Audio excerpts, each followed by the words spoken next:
People are willing to work hard.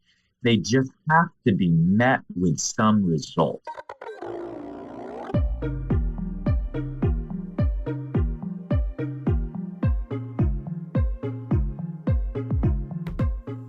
Welcome to the Productivityist Podcast. I'm your host, Mike Vardy, and returning to the podcast for this episode is Angelo Poli. He is the founder of MetPro. Now, we didn't get to talk about everything we wanted to talk about last episode, so I wanted to have him back on the program, and I'm glad I did. You will be too.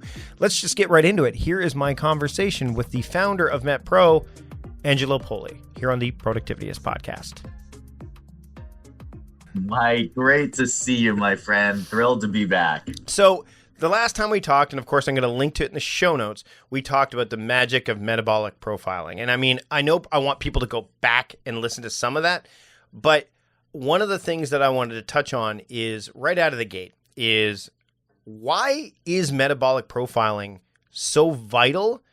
And it's almost like you're putting sometimes people put the cart before the horse when it comes to a lot of things. And I think that unless you have a sense of what your metabolism does, you're kind of doing the same thing when it comes to fitness and your health to a great degree, right? Yeah, no, that's it, because it answers the big question that everyone's trying to solve, and that is, what do I need to eat to lose weight? Or what do I need to eat to reach XYZ goal? Or whatever your goals are, be healthier, have more energy. What should I eat? And fundamentally, the problem is you can go to the Google and type that in. You will get a million different answers. And it's not a matter of, well, how do you separate the right from the wrong, the good from the bad? The problem is all of them are right. Mm-hmm. Yeah. I've seen them all work. What's right for you today?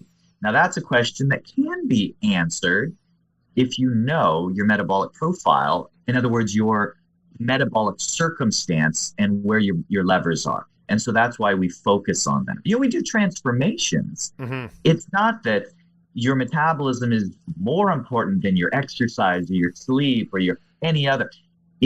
I talk so much about that. I'm asked so often to speak about the metabolism because it's the most misunderstood element of the equation. Right. And I think it's kind of like sleep, right? Like some people go, I don't understand why I'm not able to get, I'm a night owl, but, I got to get up earlier in the morning and I'm really struggling with that. Why? And I mean, I've talked to Dr. Michael Bruce about the power of when, and it's like, well, some people are just wired to be night owls. I'm one of them. So why fight that? Like, work with it and you're going to get better outcomes, right?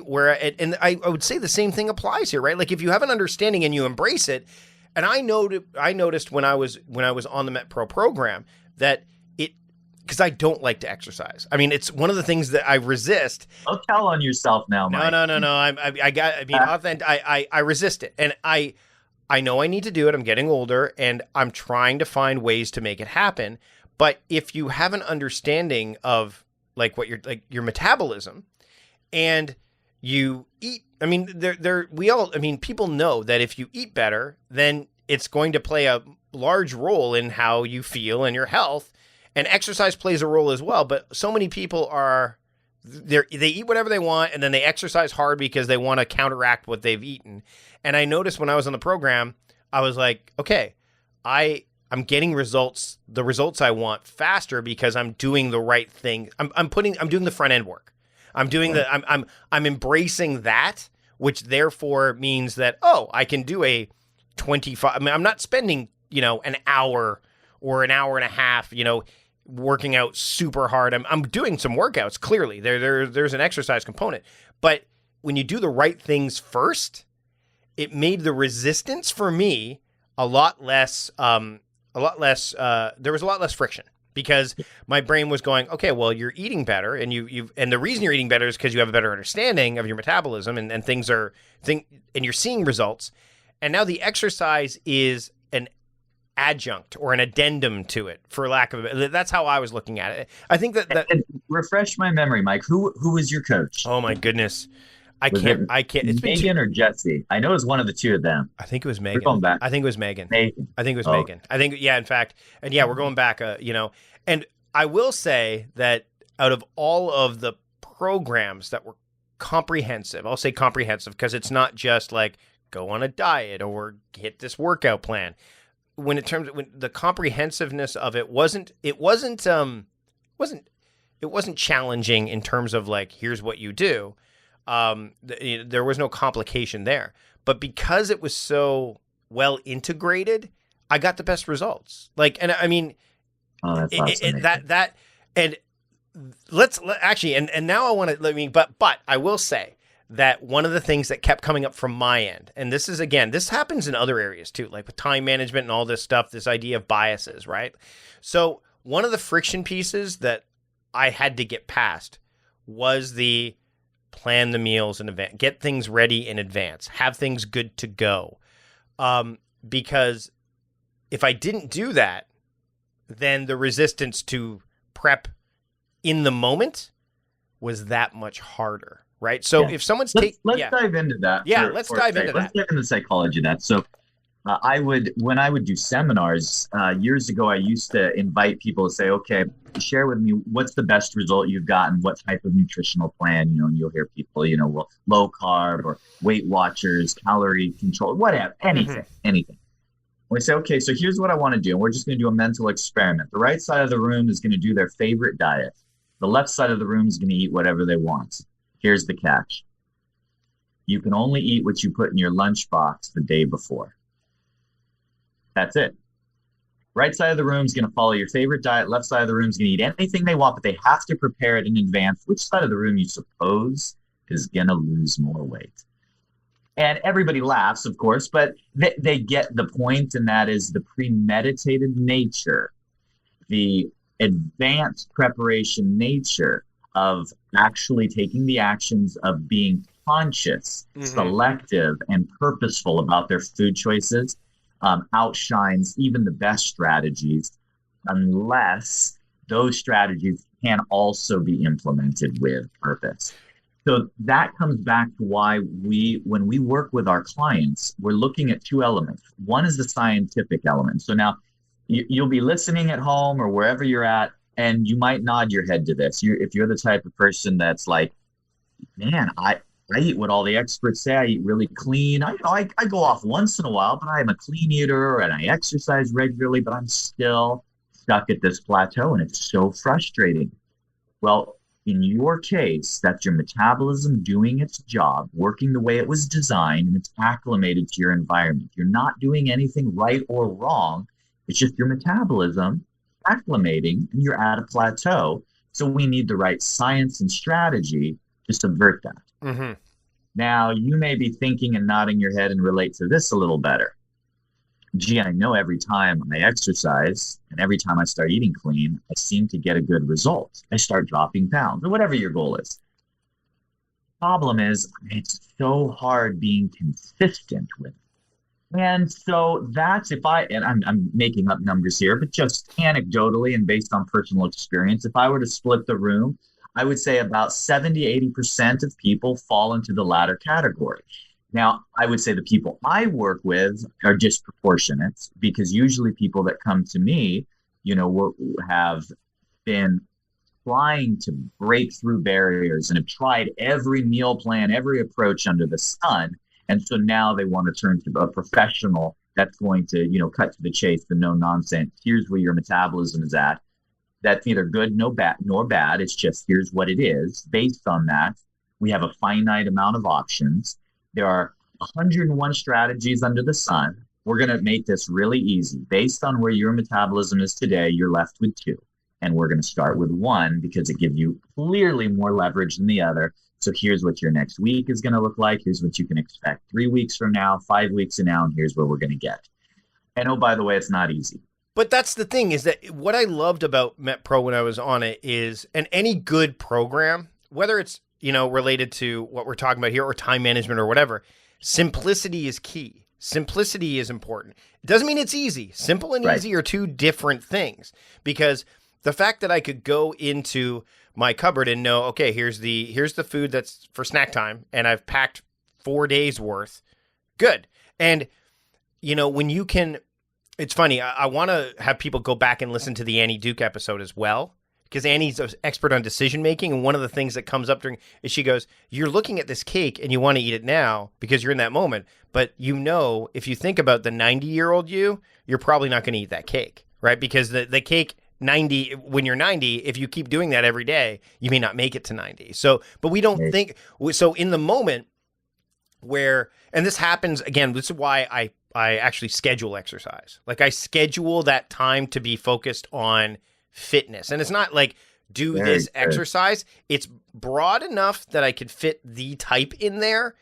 But because if it's too specific, and this is another thing that our brain does, if it's too specific and your brain goes, I don't feel like doing that right now, then you've eliminated, like you said, you've eliminated the option. Like the option you listed was do workout 3. Oh, I can't do that today because my knee's bugging me. Okay, well, then now your brain goes, oh, well, that was the only option you listed. So I guess either I'm not going to do anything or whatever, right? But if you say work on, do cardio, that's broader, right? So you go, right, you know what I mean? Yeah. Exactly. And what I've found fascinating is in the climate that we're in right now, like as of this recording where there's more people working from home than ever before, we are shifting from a time-based investment kind of workflow, whereas you got to put in your 40 hours because there's no one is there necessarily to see you put in 40 hours.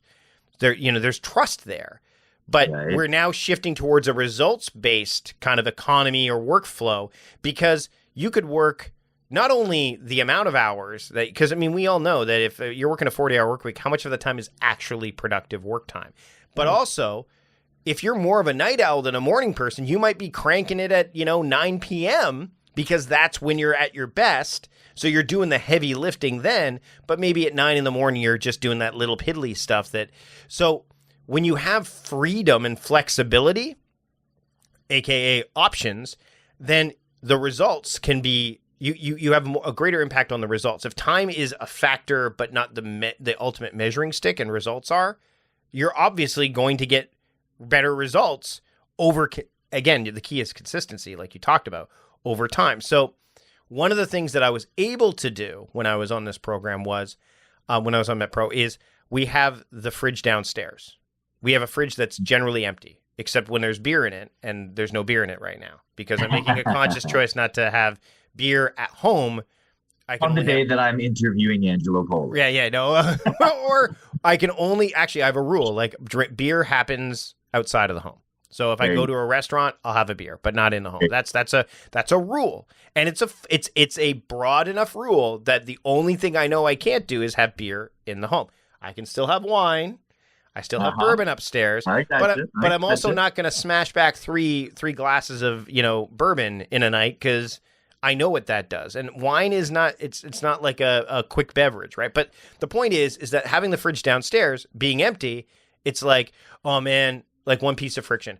I have to prepare all these meals. Where am I going to put them? There's already an answer to that. I have the fridge downstairs, right? Now, if you don't have the fridge downstairs, then you may not have that option that I did, but that doesn't mean you have no options. So the point is that it's about the decision, and Annie talks about this in this episode, and in her work. Just because a decision isn't necessarily a bad decision because you got a bad result, right? Sometimes you make a good decision and you get a bad result. Sometimes you make a bad decision and you get a good result because you got lucky, right? Because luck plays into it. But what I like is that when you have a plan, like you said, when you go in with a plan, like you've prepped your lunch the day before, that's a plan. You've planned that. It doesn't necessarily mean you need to follow it, but you're that much closer to it because your brain goes, well, it's already done, so I might as well do it, right? As opposed to, oh my God, I don't have any food. I better open up a can of, SpaghettiOs because I'm hungry and I need to fill my body with something, right? You get it, Mike. And to make sure that, I want all the listeners to be able to come away with something practical and immediate because, a lot of people will listen to different health and wellness podcasts or different professionals and nod their heads like, yeah, these are all good reminders. Right. And that's great. There's nothing wrong with that. I didn't come here today for reminders. I came here for new ideas. And so when somebody reaches out to me, so whether it's a pro athlete whether it's a celebrity, whether it's an executive who has a finite amount of time and they have to get just this exact result. We implement a strategy. And guess what? It's the same strategy that I use for grandma and grandpa. It's the same strategy I use for, it's myself and my day. It's the same. We don't water down the science. When you're not purposeful, what it does is it takes off the table the ability to implement science. And then it's just better habits than previous. And oh, by the way, for some people, that's a great first step. And for some people, I've had clients lose 100 pounds. No strategy, just better habits than they used to have. But by the numbers, if you really want to sharpen your results, you're going to have a strategy. And if you wake up in the morning and you say, all right, we're going to try hard today, and you don't have a game plan in place, you don't have a specific routine, you don't know how many grams of protein, carbs, and fats, you don't know what you were doing last week, what you're doing this week, and what you're going to do next week, and the why behind it, you're unlikely to get the same level of results. Well, and I think what, again, another bias or belief is, if I plan these meals, then they're going to be the same thing all the time. Not true. I could tell you that for a fact. Now, you will probably find out, and I did, that there are foods that I thought were fine for me personally. Remember, and they weren't. I'm like, and it was definitely an adjustment. I'm like, oh, okay. Well, what do we do with this food here? And then again, you have options. Well, we have the kids, they may eat it, or you can hold on to it because maybe later it will be okay for you, which again is fascinating in and of itself. But I think the other thing is that I think is a barrier, and pricing might be part of it, but let's not focus on that part. Because there's lots of programs, whether it's related to fitness. Again, we talked about Tony Robbins before we jumped on the call. Like, those programs that he has. Some people are like, it's not, I can't afford it it's a straw man argument, I think, to a degree. You know what I mean? Like it's a hard argument on an ongoing basis. Yes, financial situations and time, but time certainly is not a valid argument because we all have the same amount of time. So, people would go, well, yeah, but I work a day job, blah, blah, blah. Professional athletes, it's their job. Actors, they get paid to, they signed up for a Marvel movie. And I said, but if you cast all those aspersions aside, which I've done, and I continue to try to do because it's hard, the ultimate question is who am I to be doing this when another person at this level is doing it? I'm not at that level. Do you know what I mean? Like, I'm not a celebrity. I'm not a high-level executive. I'm the guy that works the 9-to-5 grind. I'm a knowledge worker. And that, to me, is a limiting belief. I think if you really want something and you want to have that better, and I can tell you, I mean, I'm not raking in a ton of cash here, but I know what's important. And I know that I'm a productivity guy. I know, like, how do I make this simpler for me? Not easier, but simpler so that I can get out of my own way. You know what I mean? And I think we're often in our own way when it comes to this stuff. Well, I don't want you to scare people away thinking that this is a mortgage payment. No, it's not. To be clear, it's not. It's not. I mean, brain, but the brain does go celebrities, executive. Oh my God, this must be super expensive, and it's not the case. Well, it's in our name. We do concierge coaching, right?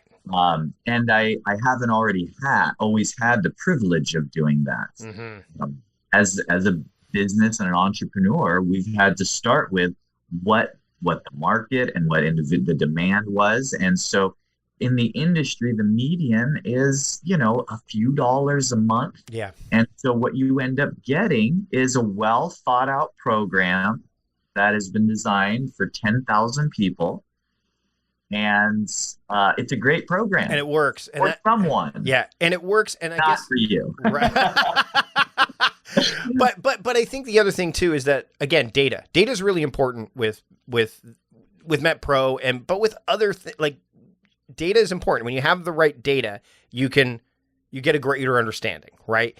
And so that also applies to, I mean, we often see like, less than a cup of coffee a day, but people don't necessarily, they look at the big number or whatever the number is and they go, okay, well, yeah, but I don't buy a cup of coffee a day. You probably do, or you probably buy something that's equal to that. So it's just about, again, back to that decision thing. Like, what do you ultimately want? And I think, again, this doesn't just apply to what we're talking about today. How do you want to spend your time? What are the things you really ultimately want to do?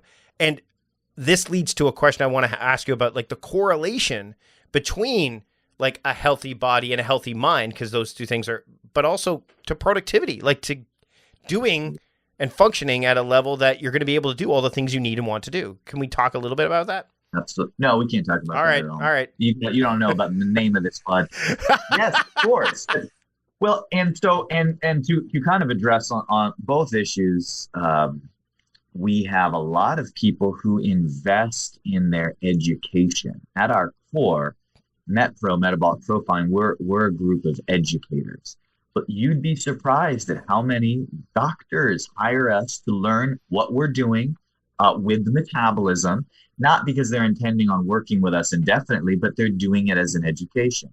Fitness professionals will come to us because they want to take it back to their clients, and individuals who want to finally once and for all understand where their body is at will come and work with one of our experts for a limited time and gain that knowledge. But I have been busy while you've been doing your podcast, because it's been almost 2 years since, to solve that barrier for other individuals. We'll get to that later. Let's lean into that, because I think that anytime you can remove a barrier, I think it's important. Meal planning is important because it prevents us from being a disappointed wreck when dinner time comes around and we have no clue what to make, or even if we have the ingredients to make the meal.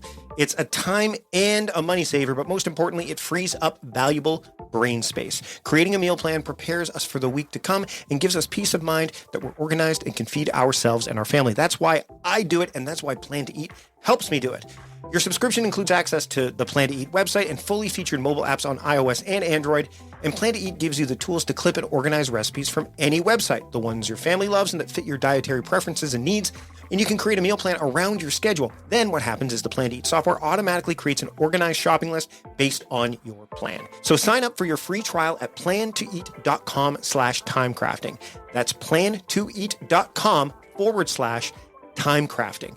The coupon will be automatically applied to your account and can be used when you're ready to subscribe. It's valid for new customers only. Give Plan to Eat a try today. All right, we're going to take a break from the conversation for a moment to talk about this episode's sponsors. Is something preventing you from achieving your goals? And is something interfering with your happiness? I can tell you that while I'm a happy person, I can get overwhelmed. I can get cut off by what confrontation can do to me, and it can get in my way. I can be my own worst enemy. And that's why I'm glad that I found BetterHelp. You see, BetterHelp will assess your needs, just like they did mine, and match you with your own licensed professional therapist. You can send a message to your counselor any time, and you'll get timely and thoughtful responses, and you can schedule weekly video or phone sessions. You can do this all from the comfort of your own home, and you're connecting in a safe and private online environment. It's incredibly convenient. Now, BetterHelp is committed to facilitating great therapeutic matches as well. So they make it easy and free to change counselors if needed. And that's happened to me. It was scheduling that just didn't work. And so they said, no problem. Here you go. And I was set up with another counselor who's been doing a fantastic job. It's honestly more affordable than traditional offline counseling, especially, right now, anxiety, it can be a problem. Overwhelm. To be able to do this stuff offline, it's really, really gratifying. And financial aid is available if you need it too. If you have issues with depression, anxiety, sleeping, grief, family conflicts, licensed professional counselors are specialized in those areas and many more. And anything that you share is confidential, so it's convenient. BetterHelp is professional and it's affordable. There are plenty of testimonials posted daily on their site, and so many people have been using BetterHelp that they're recruiting additional counselors in all 50 states. Look, I want you to start living a happier life today. I want you to stave off overwhelm. I want you to deal with the things that you need to deal with so that you can live your best and most productive life. As a listener of the Productivityist podcast, you'll get 10% off your first month by visiting our sponsor at betterhelp.com/timecrafting. That's BetterHelp, HELP.com/timecrafting. Join over 1 million people who've taken charge of their mental health today. Again, that's betterhelp.com/timecrafting. Visit and take advantage of their offer today. Stress, sleep, recovery, whether we're at the gym or working out at home or just at work, these things shape how we perform, and our performance affects our productivity.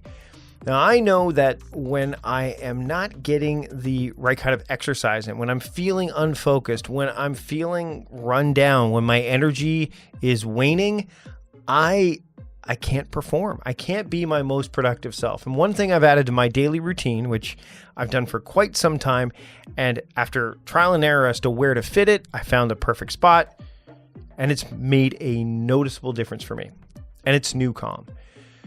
NewCalm is a fantastic tool that really is the only stress management system of its kind. It's clinically proven in over 1 million sessions to improve things like your sleep, reducing stress, and boosting your recovery without drugs and side effects. That's super key. And it's imperative to your health and happiness to be able to manage stress and not be managed by it. Well, NewCalm gives you the power and control to relax and recharge anywhere, anytime. You can really own the day with NewCalm. The NewCalm system uses cutting-edge neuroscience and consists of 3 non-invasive and non-pharmaceutical items, all of which are included in your monthly subscription that costs less than a daily cup of coffee. The whole process is easy to use and to work into your daily routine. I've done it, and it's helped me achieve better sleep, reduction in stress, and a boost in recovery, and I know it can do the same for you. So do what I did. Own the day with NewCalm. We've got a special link set up specifically for listeners of the Productivityist podcast. All you need to do is go to timecraftingnewcalm.com and get 50% off your 30-day subscription of NewCalm and their money-back guarantee. That's timecraftingnewcalm.com. timecraftingnewcalm.com. You'll get that 50% off of a 30-day subscription of NewCalm and their money-back guarantee. What do you got to lose? It's an amazing, amazing system that I'm really enjoying, and it's helping me. I know it can help you too. Again, that's timecraftingnewcalm.com. Do it today. And now let's get back to my conversation with Angelo Poli here on the Productivityist podcast. We've seen this with to-do list apps and all that stuff, right? Like, how do I know I'm going to do this thing consistently? Well, put it in your to-do list app and make it a recurring task. Or like, if you can remove friction, then you get into flow. And when you get into flow, it just feels like you're doing the right thing. So what have you done? Like, what's this thing that we're talking about? So the core basics of our concierge coaching program is we do transformations with people. And every single client that comes through, no matter who they are, we start with baseline testing so we don't have to guess. The common philosophy in the industry is you need to know someone's age, height, weight, gender, and name, and then you can tell them what to eat. There's a bit of a problem with that. Unfortunately, it is a much more complex equation because, as anyone who's been on any diet knows, their body's going to respond differently. If they're used to cutting carbs, then their body's in a different state. If they're used to cutting calories, if they're used to eating nothing but a bag of Cheetos and a pretzel, their body's in a different state still. Plus, we have to baseline test. Right. And plus, we're not even taking into account like food allergies and limitations to that end too, that they either may be aware of, but they don't realize that it, and I know that, again, speaking of foods that I said, well, when I was on the program, like I realized there's a food I shouldn't be eating. It wasn't because I was allergic to it or anything like, oh, well, this has a lot of this in it. And that's why I'm like, really? They're like, yeah, the smoothie, like this is not, you shouldn't be having that. Oh, okay. And for some people, there's just no understanding of that, right? Sure. Well, but that's not shame on anyone. It's not your job. You're focusing on life and family and career and big picture things. Let us geek out over the latest tools that'll save you 5 minutes a week in your food prepping. That's what we do. So no shame in that. That's all good. And that's what we're here for. But it turns out that baseline testing process is mathematically driven. It's a solid strategy founded in science that has been around for a long time, implemented by a group of individuals that may not seem as relatable to the average person. And they themselves may not even realize this is what they're doing, but it's what the industry does. It's bodybuilders. Bodybuilders for years use a process of essentially baseline testing to determine what their cutting cycle and what their building cycle is going to look like.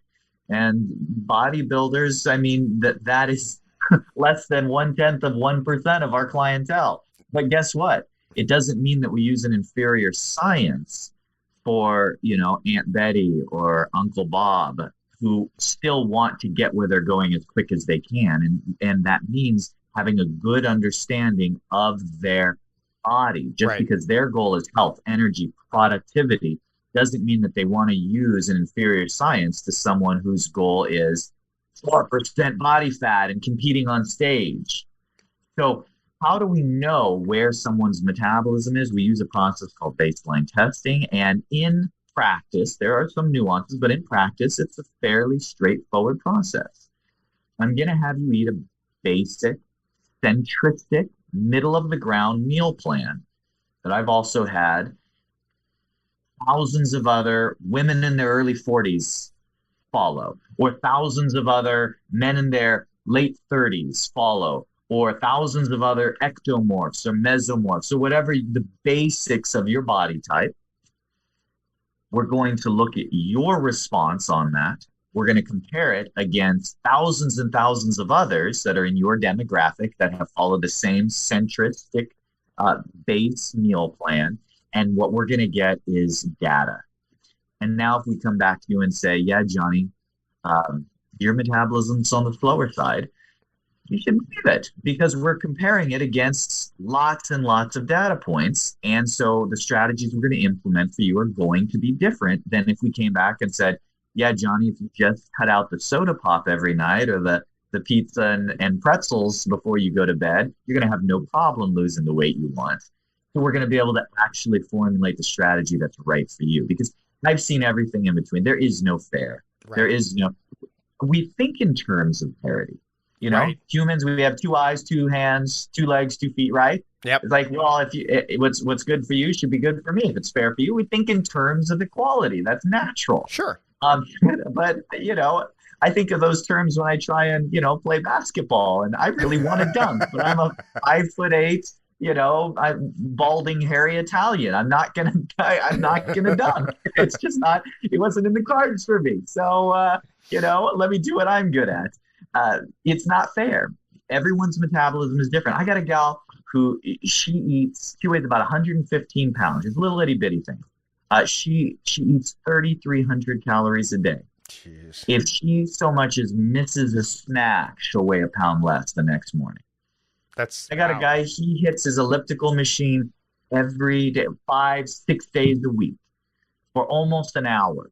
He weighs 272 pounds. He's not overeating. If he is fortunate, he'll lose a pound a week. Yep. That's not fair. But what's worse is being, and that represents 2 extremes. Sure. What's worse is being maybe not one of those extremes, but having one leaning or the other, and doing what everyone else is saying. I don't know what's wrong with you. This is working great for me. And then doing exactly that, being met with no results and wanting to pull your hair out. Right. That's frustrating. And there's this psychology, Mike, where, and I don't know why this is. It seems to run sometimes in the fitness industry, sometimes even in the medical industry. But that if somebody isn't at a healthy body weight, or it doesn't have the physique they want, they just aren't willing to do what it takes. They're just not willing to work hard. That has not been my experience.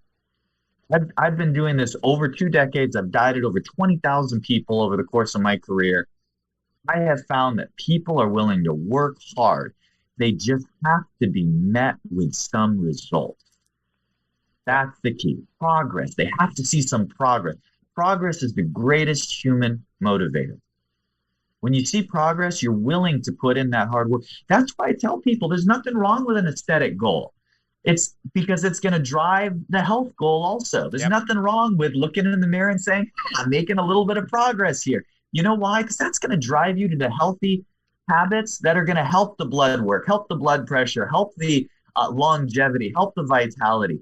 And oh, by the way, it's psychological. Well, yeah, I mean, like on a vision board, no one's going to put like a number of a body. They're going to put a body that they like to look like. If they're going to put like a Ryan Reynolds or a Blake Lively or somebody like that, so they can go, that's what I want to look like. That's what they're going to do. I mean, I'm not saying that that's what everyone should do, but no one's going to put like, I want this to be my data. Like they're not going to put numbers there because that's not necessarily going to motivate everybody, right? But by and large, I mean, that's why you can look, oh, I want to look like this. Okay, how do I get there? And if they get closer there, you're right. And do you healthy and fit? And you know what that looks like. We've all been there. We've had the times where we're feeling good about ourselves. We've had the times where like, yeah, I really need to do something about this. And the difference in whether or not a person will take action usually boils down to if they have confidence that the strategy they're going to take will produce the result that they want.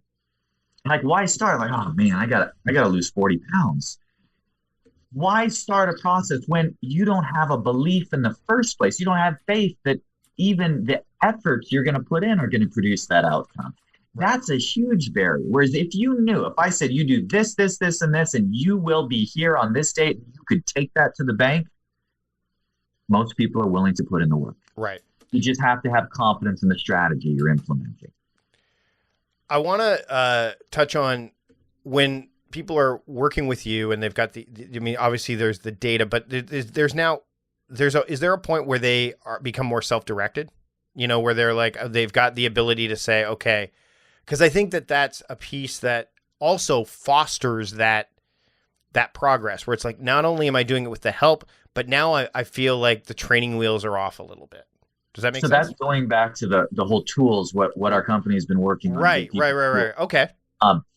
So there are two questions in there. One is about the tools. The other one is really more psychological. People will ask me all the time, when do I know I'm ready to fly solo? When do I know I've reached it? I'm there. And the answer is when it is now your lifestyle and not a goal. Right. When it's your value and not a finish line. So is it similar to, Soda Pop? I quit Soda Pop on July 2nd, 2020. I haven't had a drop of soda since then. Well done. I know. And I'm really proud of that. But it used to be I quit when I would go to a restaurant or something like that, or I'd go to a movie theater or something when we could go to movie theaters. It's like there's a combo and it's like I'm quitting. I've quit soda. So you go from I'm quitting soda or I quit soda to I don't drink soda. Like there's that fundamental identity shift where you nailed it. I'm not a soda. And by the way, I actually have the soda can, the last soda I drank, and it's on display. It's right up. I no one can see this right there, it is. But there it is, right up there. And it has on the bottom the date. And I tried so hard to quit Soda Pop for the longest time. When I was doing MetPro before, I was like on it. And now I don't drink it. And it's amazing to your point about like once you've done that, then like, and that's a big one, then you're like, I wonder if I could do this. And I wonder if I could do this because now it's the identity, right? So you've tied that into, and Nir Ayal talks about identity. We'll link to Nir's episode of the podcast too, because he talks about like once you've created that identity, it just becomes what you do. It's not a chore. It's just I am a runner. I don't drink. I'm not a pop drinker, et cetera, et cetera.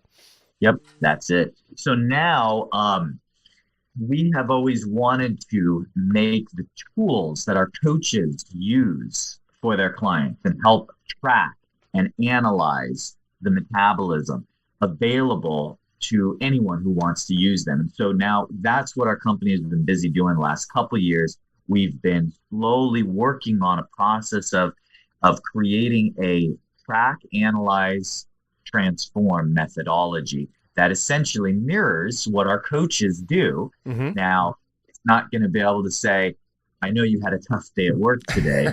Let's pull this audible. Right. It can't do that. But what it can do is it can look at the mathematics, and it can be very sharp. And so that's what our MetPro tools and our MetPro platform does, is it's going to have you enter in your goal. It's going to have you enter in the basics. Remember how I joked about name, height, weight, and age, right? So is the basics, which means with that information, I have narrowed it down by 10 feet. Now we have 2,000 feet to go. Yep. Filtration is key. Now that I know that. Yep. MetPro will assign you, our technology will assign you basic meal plan, centristic, balanced, based on your goal. I want to gain weight, I want to lose weight, I want to maintain my weight, but optimize within those. And then as you follow that, the AI is going to actually learn how your body's responding.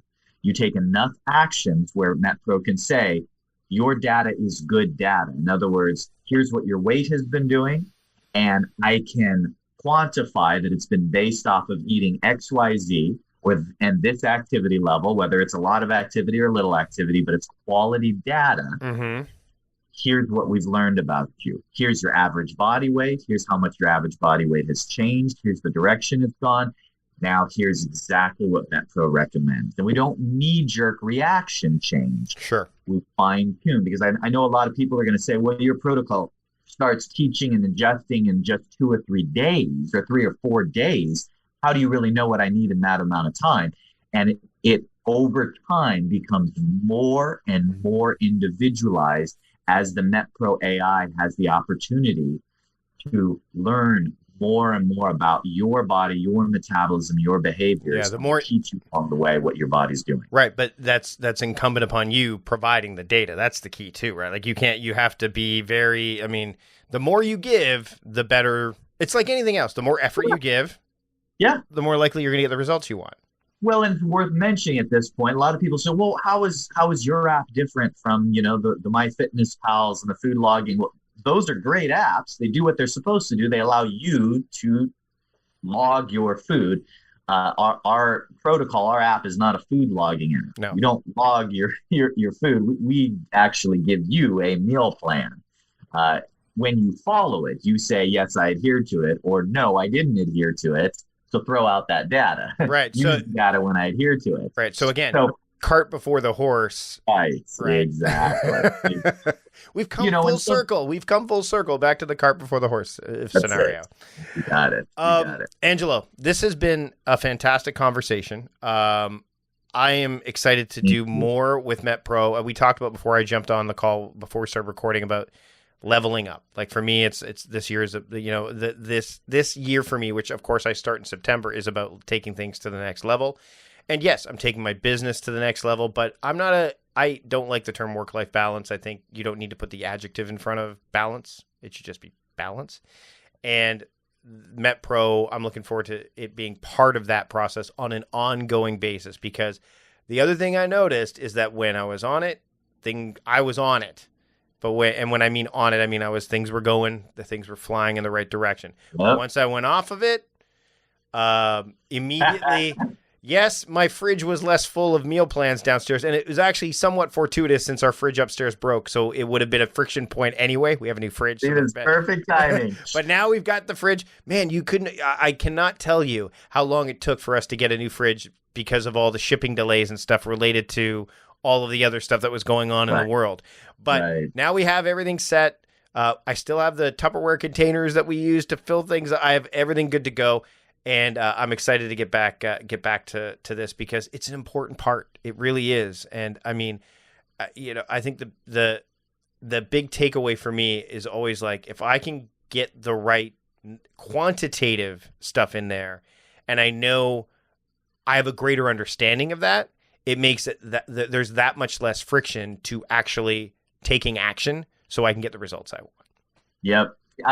Is it right if I share with the listeners the basically the URL? Yeah. Absolutely. I was going to say, where can people go and do all this stuff? Because I was gonna comment on. I know you picked this word when I saw it. Jamie sent me. It's metpro.co/ and then every podcast I do will have their audience URL. Yep. Time crafting. Yep. metpro.co/time crafting.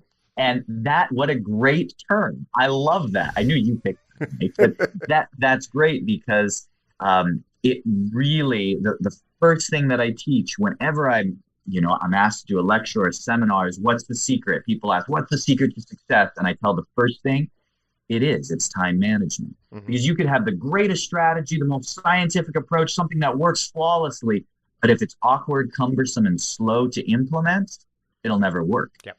So you need it all. You have to have the right strategy. You have to have the scientific approach, but you have to have it in a way that's simple and direct enough that you can implement quickly. Right. For your audience, of course, if they go to metpro.co/timecrafting, they're actually going to get the opportunity to do a scheduled consult with an expert who will talk with them, who is not going to pressure you, who's going to actually get to know you and share with you options, what others have done in similar circumstances. And our goal, we're a teaching company at our core. Our goal is we're happy if you leave having learned something, whether we have the right tools or the right programs for you, or whether you just want some general information to know what's a great starting point for me to do on my own. Reach out to us, talk with our team. I really appreciate it. And I want to be absolutely clear that the way I did it, putting like 3 days worth of meals in the fridge and stuff like that, again, your approach to that portion of it is going to be personal as well. Some people will prepare just one meal or one day's worth of meals or whatever.